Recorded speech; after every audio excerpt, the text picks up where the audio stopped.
নদী তার আয়ত্তে এসে গেছে। কোন নদী? নীল নদী। তাই নীল নদীর একটা নিয়ম ছিল, প্রতি বছর নীল নদী শুকিয়ে যেত। কি হইতো?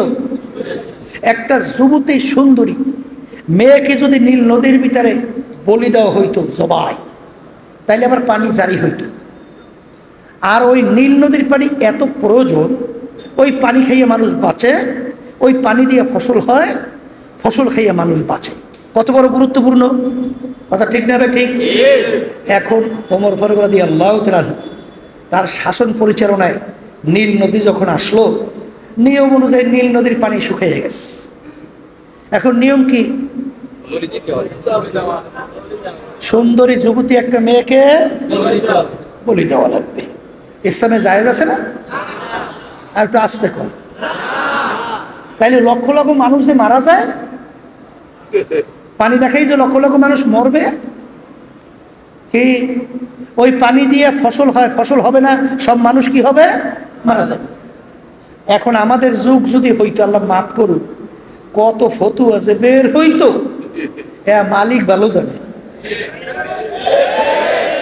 তখন ফতুয়া বের হইতো, একটা জান এর বিনিময়ে লক্ষ লক্ষ জান তো বাঁচানো লাগবেই। আসতে পারে কি ফতুয়া শেষ হইতো? ওরে ফতুয়া বের হইতো। আর তাদের ঈমান কেমন ছিল? যখন নাকি গভর্নর, যে নাকি ওই এলাকা পরিচালনা করে, তার কাছে এলাকার লোকজন যাইয়া বলে, হুজুর নীল নদীর পানি শুকাইছে, নিয়ম হইলে একটা যুবতী মেয়ে জবাই করা লাগবে, নাহলে নীল নদীর পানি আসবে না, আর না খাইয়া মানুষ মারা যাবে। এখন পালা কি? এখন সে এক পর্যায়ে কিং কর্তব্য বিমূঢ় অস্থির হয়েছে, বলে কি এই আমির থেকে না জানতে পারবো না।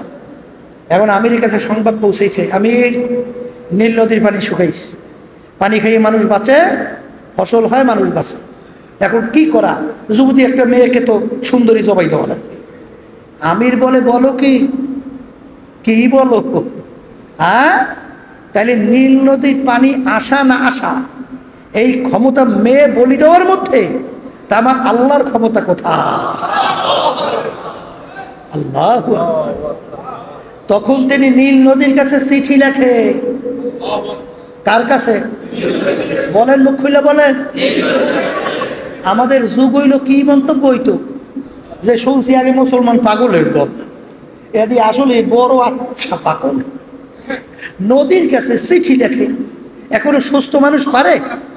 কথা কয় না। কোনো সুস্থ মানুষ নদীর কাছে চিঠি লেখে? এখন আমিরুল মুমিনিন তিনি নীল নদীর কাছে চিঠি লেখে, হে নীল নদী, তুমি যদি আল্লাহর হুকুমে জারি হও, জারি হইয়া যাও। আর যদি আল্লাহর হুকুমে তুমি জারি না হও, হে নীল নদী, তোমার পানি আমাদের লাগবে না। ঈমান ছিল কি? বাসায় নামার ওই না মালিককে, রেজেক দেওয়ার মালিককে। ডাইরেক্ট 100 যাও, এই চিঠি নিয়ে নীল নদীর ভিতরে ফালাও। নীল নদীর ভিতরে চিঠি ফালাইতে দেরি, ফালানের সঙ্গে সঙ্গে সুম সুম কইরা নীল নদী পানিতে পরিপূর্ণ।